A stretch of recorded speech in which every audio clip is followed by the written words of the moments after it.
Hey, how are you doing? I want to talk to you about organic food today. Is it a scam? Is it a fraud? Is it just a nonsensical way to get you to spend more money? Whatever it is, if you're in a physical body, then what you're eating is one of the subjects you need to pay attention to. And you're involved in it every day. We need to look at this subject carefully.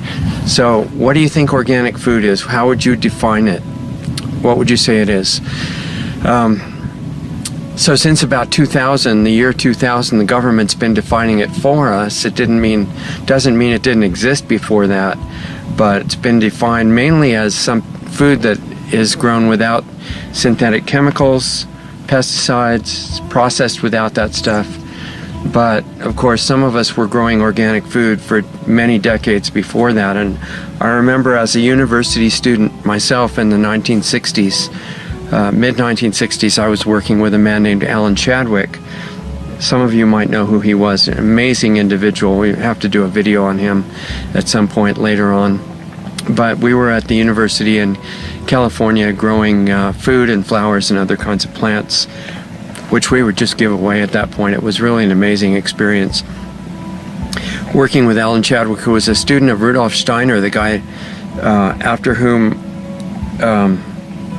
biodynamic farming and gardening was started, and that's still being certified by the Demeter organization now, and that's another story, of course. But Alan was a visionary person in touch with other levels besides the physical, and he was with Rudolf Steiner in what used to be Europe before the atrocity of the EU came into being. And we at that time, you know, in the mid-60s, knew that organic was much more than just not using chemicals. That healthy soil, which the whole web of life depends on, is essentially a living universe which is transforming incoming life force through many types of organisms, visible and otherwise, into plants which nourish people and animals, and the plants are healthy, and this system is beautiful. It really works, but it's a very delicate system too, like all life is. And when you use synthetic chemicals, fertilizers, to make plants grow faster without the real required nutrients that they should be getting, then there's a disaster, and that disaster affects the soil life and the animals and the people. It's not just about pesticides. The chemical fertilizers are one of the main things that actually make it seem like pesticides are needed, because the pesticides destabilize the soil life. The plants get weak, subject to disease and insects, which move in to remove the inferior plants. That's their job. It's not like they're a mistake of God or nature. And then when they start attacking the crops, the poison companies can say, see, you should have sprayed poison on this food, and then we could feed the world and everybody'd be in good shape. But there were some people who realized there was a lot wrong with that line of thinking. And one of them, well known, was a lady named Rachel Carson, who published a book called Silent Spring. You might have heard of it. I think that was in 1962, warning about pesticide residues and other toxins from the chemicals that were proliferating in the biosphere. And, you know, as far as Rachel Carson is concerned, she really had a lot of great insights and was very brave, because she got attacked severely at that time too. And I've noticed that a lot of people going by the label of conservative now like to make fun of her and all the issues that she was bringing up. And it just points out that these labels that we take on fall for this nonsense of conservative and liberal and Democrat and Republican and right and left. As soon as you have a label, you know what that's for? It's so that you can stop thinking, and that you can fight with people who have other labels. Really dumb. And we fall right into it, and it makes you blind. So the fact is, if you just drop the whole liberal, conservative, you know, right-left thing, Rachel Carson was right.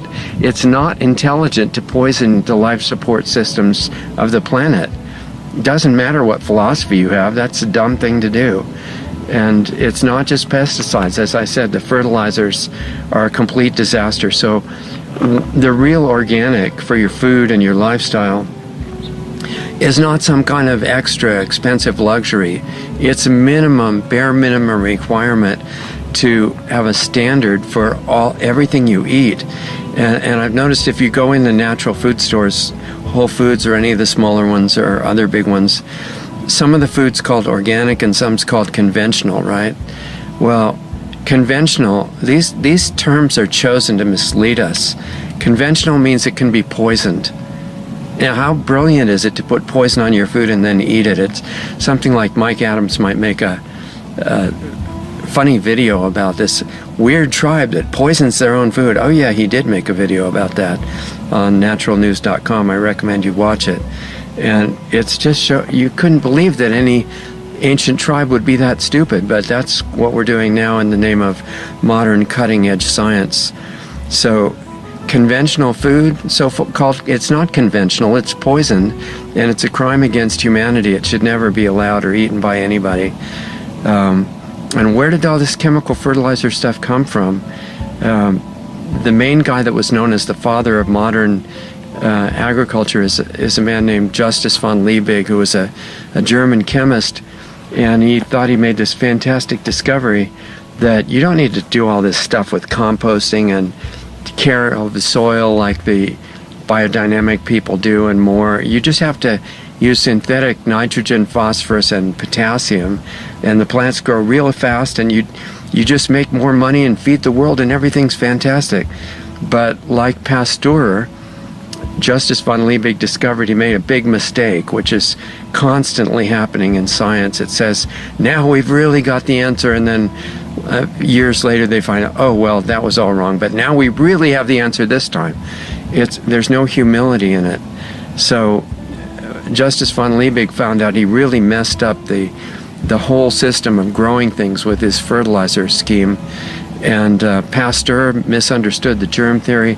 Nobody listens to these guys when they correct their statements because the industries are already off and running and using the original misunderstanding as a boost to their business. But the truth is that the current organic, official USDA organic label, it doesn't go nearly far enough. And remember, it's coming from USDA, which has a history of supporting GMOs and all kinds of poisons in agriculture more than any other organization in the world that I know of. So they're not trustable, even though there's good people working in the program, of course.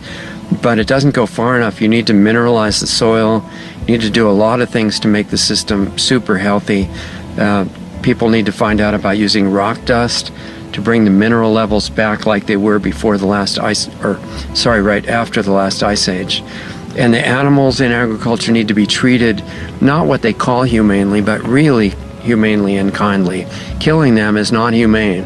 This isn't like a newsflash, I guess, for some of us. But and what they do to the animals that are producing dairy is atrocious. But now the vegans are all going to write me off as a crazy renegade, I guess. But the truth is that real raw milk is a superfood. I've been using it with a 100% raw food diet for many years, and it's incredibly good. There's big problems with the China study. It's not as unquestionable as the vegans like to refer to, even though I understand that their motivation is good, but it's degenerated into this religious type thing where they can't look outside the box.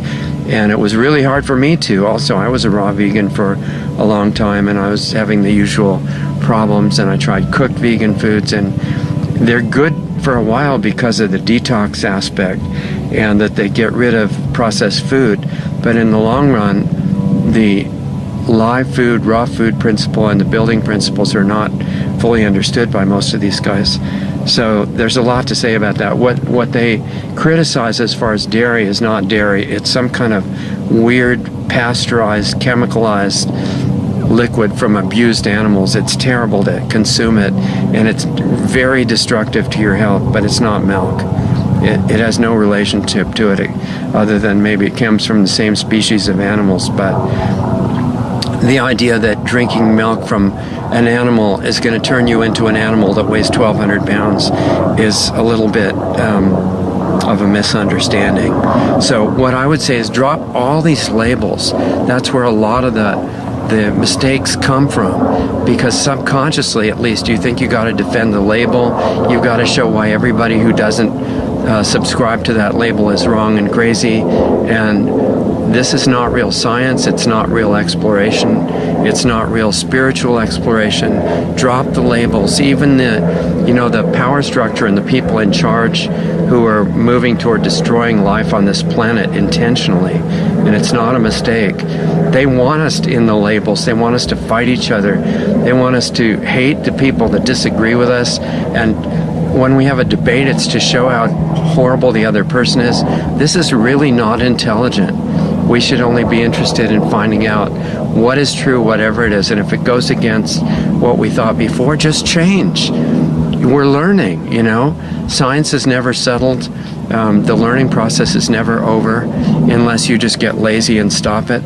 So don't even fall for this label stuff, the racial division that we're being fed right now. So many people are jumping into, especially racism against Caucasian people, so-called white people. It's just as racist as racism against black or brown or yellow or red people. It's still racism and stupid. And the reason they want us fighting with each other, even though we're not races, we're spirit, wearing these costumes of different bodies. We're not temporary beings. We're incredible, and we're not supposed to discover that. So anyway, I'd say drop the racism, drop the labels, drop the right or left belief, that you have to defend one side or the other. Forget it. We're all in the same. We're not only the same family. We're at the deepest level that we might not understand for a while. We're the same being. That's why we are connected to each other. It's why what you do to somebody else comes back to you. You need to understand these things. So if you're brave enough to go into it at a deeper level and you really want to have a good impact on the world, you just have to start with yourself. There's no way around that. So if you're willing to do it, you're courageous enough to start, I'm inviting you personally, since you're the hope of this world and carrying abilities that you don't even imagine right now, to heal not only yourself first, but then other beings. Even if you say nothing, you can become so strong that your presence will do that. So join me in this new version of the Saturday Lost Arts Radio weekly show. We're changing it to a private club format that's going to be a little bit safer place for me to talk about some of the deeper aspects of these things that we're not supposed to even address. And it's going to raise a little bit of money to try to keep us on the air and keep expanding the project and hopefully build our school, which I'll tell you more about later. So it's a minimum of $10 a month dues, and my hope is that it'll be worth hundreds of times that much to you. And if you've got a lot of money and you want to support our work, don't do $10, do $100 or $1,000 a month, whatever you can. We'll do the school sooner, because that's really the ulterior motive. And besides healing ourselves, the other ulterior motive is I want to change the direction that things are moving on this planet, because the people in charge intend to destroy it. I don't know if you've noticed that. It's not population reduction, that's just a step. It's extermination, and I don't think that's a very good plan. So you are the one that has the power to reverse it by starting with yourself. If you want to know more details or how to get private access to the club, to see if you think it might be worth it, and there's no commitment, you can quit anytime, go to lostartsradio.com/club. Read about it, see how you can get in if you feel like it. LOSTARTS radio.com/club, CLUB. And if you think it's something that might benefit you, then I'd really like to do this project with you. You're the one I've been waiting for. You personally have the power to do so much, even yourself, even saying nothing, if you find out about what you can do internally. The physical health is just step one. The real work starts from that point.